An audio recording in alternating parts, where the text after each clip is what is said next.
घर में सरिता अपने दोनों बेटे रितेश, राहुल और दोनों बहुएं पारुल और ईशा के साथ रहती है। सरिता के तो मजे ही मजे हैं। दोनों बहुएं मिलकर पूरा घर संभाल लेती है। उसे घर में कुछ काम नहीं करना पड़ता। सरिता की लाइफ तो शांति से बीत रही थी, लेकिन एक दिन सरिता की शांति भरी लाइफ में आ जाता है अशांति का तूफान, यानी कि सरिता की सासू माँ कमला देवी। ओहो, अच्छी खासी जिंदगी चल रही थी।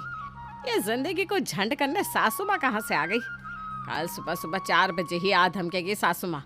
आते ही बवाल, बहू ये करते हैं, बहू वो करे। अरे ना बाबा ना, मुझसे इतना काम ना होगा।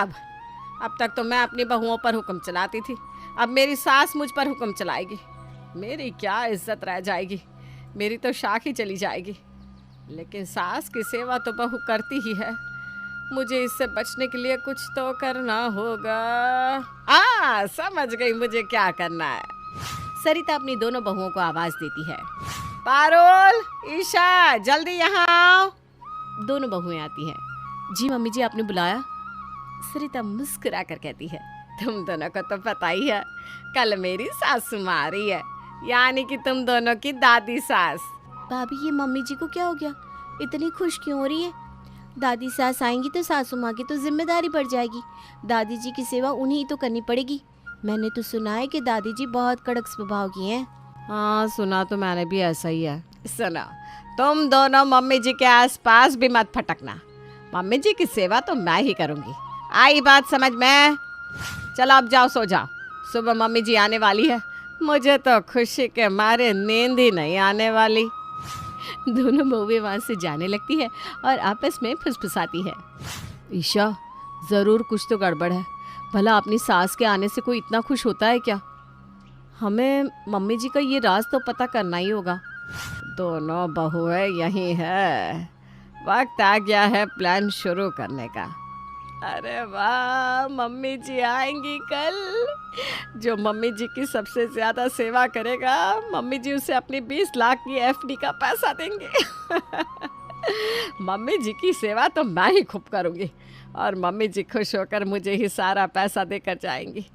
लेकिन ये बात बहुओं को पता नहीं चलनी चाहिए, वरना वो दोनों सासू माँ की सेवा करने लग जाएगी और एफडी का पैसा उन दोनों को मिल जाएगा। ओह, तो ये बात है। भाभी, दादी जी की सेवा तो हम ही करेंगे और दादी जी का सारा पैसा हम ही मिलना चाहिए। हाँ ईशा, तुम बिल्कुल सही कह रही हो। मम्मी जी को लग रहा है कि वो सारा पैसा अकेले हड़प कर लेंगी, लेकिन हम ऐसा नहीं होने देंगे। अब देखना, हम दादी जी की इतनी सेवा करेंगे कि दादी जी हमें ही पैसा देकर जाएगी। देखना, कल सुबह हम दोनों मम्मी जी से पहले उठकर दादी जी के आने की तैयारी कर लेंगे। दादी जी खुश हो जाएंगी। यस, अब आएगा मज़ा। अब दोनों बहुएं करेंगी सासू माँ की सेवा और मैं करूँगी आराम। ईशा, 3:30 बज गया है। दादी जी बस थोड़ी देर में आ जाएंगी। उनके आने से पहले सब तैयार है ना? हाँ भाभी, सारी तैयारी हो चुकी है। भाभी चलो ना, दरवाजे पर खड़े हो जाते हैं, वरना जब दादी जी आएंगी तो दरवाजे की घंटी की आवाज़ से मम्मी जी जाग जाएंगी और वही दादी जी की सेवा करने लगेंगी। हाँ हाँ, तुम बिल्कुल सही कह रही हो। दोनों बहुएं दरवाजे पर खड़ी हो जाती हैं। तभी आती है दादी जी। दोनों बहुएं मुस्कुराकर दादी के पैर छूती हैं। जीती रहो, खुश रहो बेटा। पारुल दादी के लिए नॉर्मल पानी लेकर आती है। अरे बेटा, मैं तो गर्म पानी पीती हूँ। दादी जी, मैं लेके आती हूँ गर्म पानी। ईशा झट से गर्म पानी लाती है और साथ में चाय भी बनाकर लाती है। दादी जी, मैं आपके लिए गर्मा गर्म चाय बनाकर लाती हूँ, अदरक वाली। बेटा, मैं सुबह सुबह चाय नहीं पीती, लस्सी मिल जाती तो अच्छा रहता। मैं अभी बनाकर लाती हूँ दादी जी।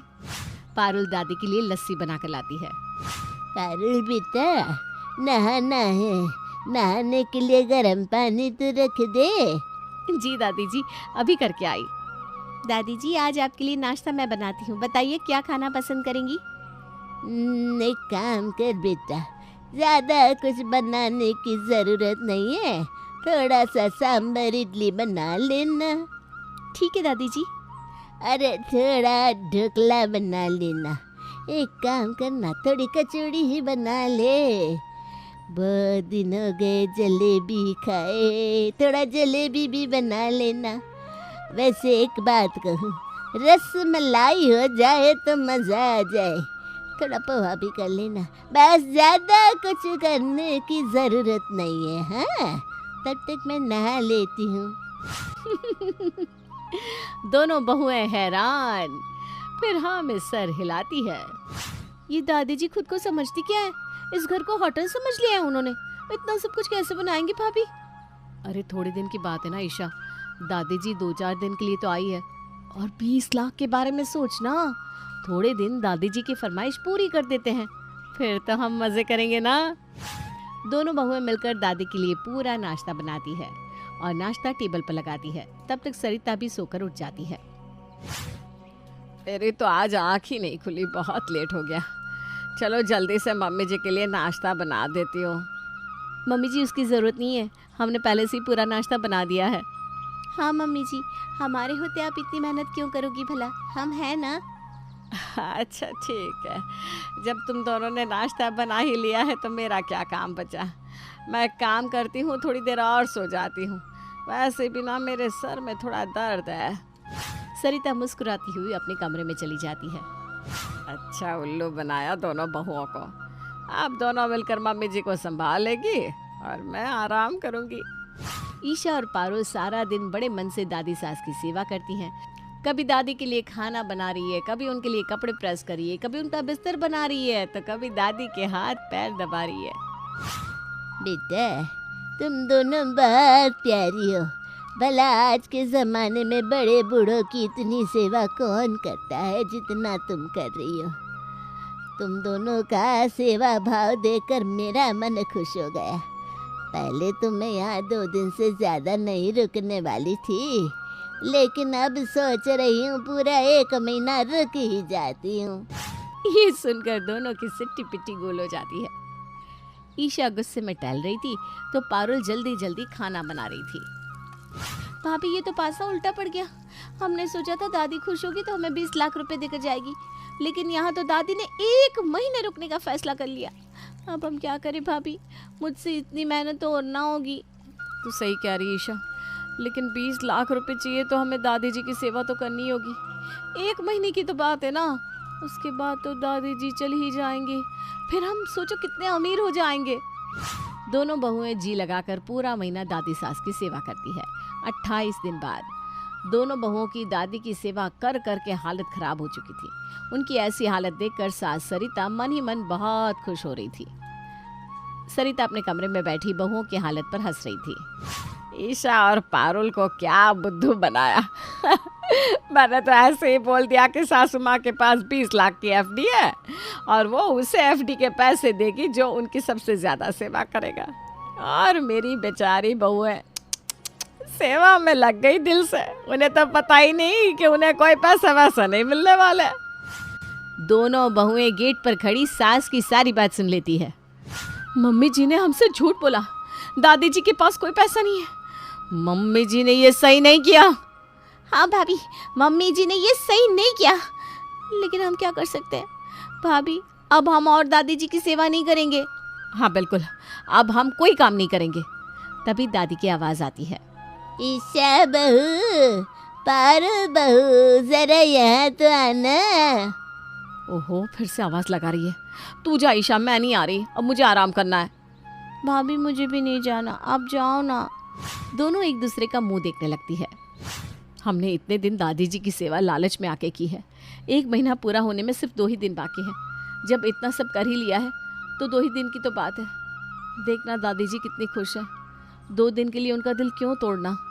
हाँ भाभी, आप सही कह रही हो। दोनों बहुएं बाकी के 2 दिन भी बिना किसी स्वार्थ के दादी सास की जी जान से सेवा करती हैं। आखिरकार वो दिन आ गया जिसका इंतजार था। वो दिन था दादी जी के वापस लौटने का। वाह, मजा आ गया। आखिरकार आज सासू माँ जा रही है। मानना पड़ेगा मुझे अपने दिमाग पर। मैंने बहुओं को बेवकूफ़ बनाकर सारा काम करा लिया। दादी जाने लगती है। बेटा, तुम दोनों ने मेरी बहुत सेवा की। मन तो कर रहा है कि हमेशा के लिए यहीं रुक जाऊं। दोनों बहुएं हैरान होकर एक दूसरे का मुंह देखने लगती है। अरे डरो मत, मजाक कर रही हूँ। तुम दोनों ने मेरी इतनी सेवा की, उसके लिए मैं तुम दोनों को ये धन्यवाद पत्र देना चाहती हूँ। दादी दोनों बहुओं को एक लिफाफा देती है। दोनों बहुएं बेमन से वो लिफाफा लेती हैं। अच्छा बेटा, अब मैं चलती हूँ। दादी घर से चली जाती हैं। क्या भाभी, दादी तो बड़े कंजूस निकले। जाते जाते भी ये थैंक यू लेटर थमाकर चली गई। मुझे लगा कम से कम 100 रुपया तो देगी ही। हाँ ईशा, तुम सही कह रही हो। चलो देखे तो दादी ने लिखा क्या है। दोनों लिफाफा खोल कर देखती है तो हैरान रह जाती है। हैं? इसमें दादी जी ने हम दोनों के नाम अपनी 20 लाख की एफडी कर दी है। दोनों बहुएं बहुत खुश होती है और सरिता का मुंह उतर जाता है। अरे नहीं, मैंने तो ऐसे ही मजाक में कह दिया था। ये सासू माँ तो सच में बहुओं को 20 लाख की एफडी देकर चली गई। मैं अपनी शान पत्ती के चक्कर में खुद ही फंस गई।